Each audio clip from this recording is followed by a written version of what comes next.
तो चलिए अब बात करते हैं हरियाणा स्टोरी की। गुरुग्राम में प्री बजट बैठक में सीएम नैब सिंह सैनी ने कहा कि सरकार ने शिक्षा, महिला सशक्तिकरण का संकल्प लिया है। सीएम ने कहा कि प्रधानमंत्री नरेंद्र मोदी के विकसित भारत 2047 की परिकल्पना के अनुरूप हरियाणा सरकार नए संकल्प के साथ प्रदेश को विकास की दिशा में आगे बढ़ा रही है। हमारी ये खास रिपोर्ट देखिए।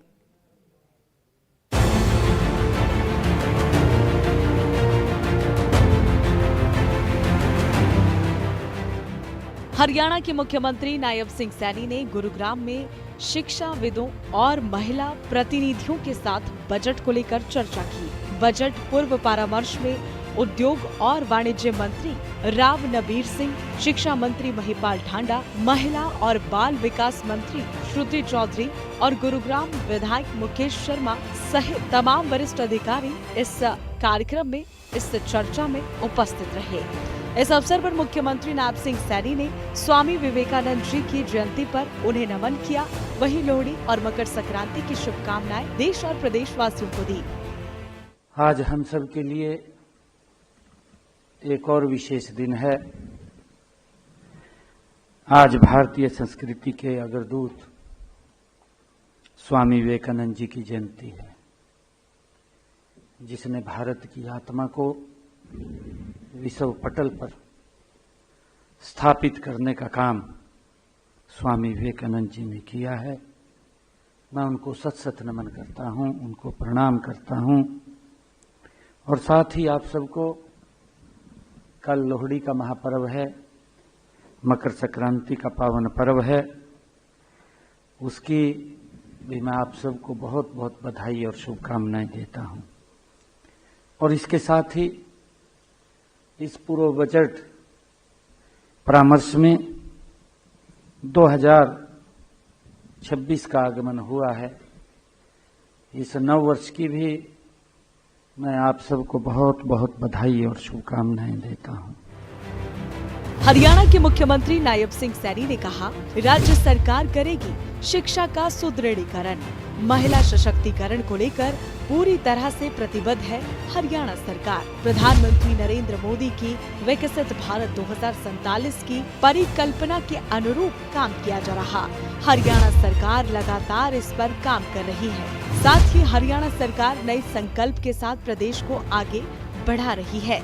मुख्यमंत्री नायब सिंह सैनी ने कहा कि ज्ञान की शक्ति और मातृशक्ति के समन्वय से समाज में सकारात्मक बदलाव लाया जा सकता है। उन्होंने शिक्षा को समाज की आत्मा बताते हुए कहा कि गुणवत्तापूर्ण शिक्षा से आने वाली पीढ़ियों के चरित्र और कौशल और आत्मविश्वास का निर्माण होगा। हमारी सरकार महिलाओं को विकास की सशक्त साझेदार बनानी मानती है। साथियों, हमारा यह दृढ़ विश्वास है कि महिला सशक्तिकरण केवल योजनाओं तक ये विषय नहीं है। यह शिक्षा, स्वास्थ्य, सुरक्षा, रोजगार, आत्मनिर्भरता और सम्मान से जुड़ा हुआ विषय है। साथियों, जब महिलाएं को अवसर मिलते हैं, जब महिलाओं को अवसर मिलते हैं तो वे केवल अपना भविष्य नहीं गढ़ती, बल्कि पूरे समाज और पूरे प्रदेश की दिशा बदलने का वो काम करती हैं।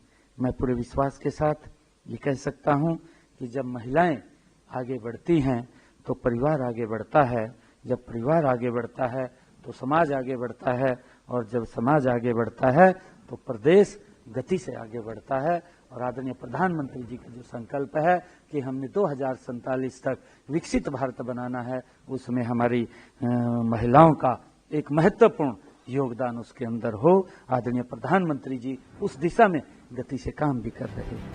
उन्होंने बताया कि गत वित्तीय वर्ष में शिक्षा क्षेत्र के लिए 21,893 करोड़ रुपए का बजट प्रावधान किया गया, जिसमें बजट पूर्व परामर्श से प्राप्त 63 महत्वपूर्ण सुझावों को शामिल किया गया। इसके अतिरिक्त मॉडल संस्कृति स्कूलों की स्थापना, स्टेम लैब्स शामिल, उद्योग, अकादमिक साझेदारी और छात्रवृत्ति योजनाएं लागू की गई। मुख्यमंत्री नायब सिंह सैनी ने कहा कि उच्चतर शिक्षा में अनुसंधान और शोध को बढ़ावा देने के लिए हरियाणा सरकार राज्य अनुसंधान कोष की स्थापना की गई है। महिला कल्याण की प्राथमिकता देते हुए उन्होंने बताया कि महिलाओं की शिक्षा, स्वास्थ्य सुरक्षा और आत्मनिर्भरता के लिए कई योजनाएं संचालित की जा रही है। साथ ही कहा कि शिक्षा और महिला सशक्तिकरण से जुड़े सार्थक सुझावों को शामिल करने का हर संभव प्रयास किया जाएगा।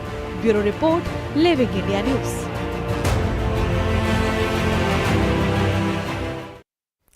तो चलिए फिलहाल इस बुलेटिन में इतना ही। मुझे दीजिए इजाजत। देखते रहिए लिविंग इंडिया न्यूज।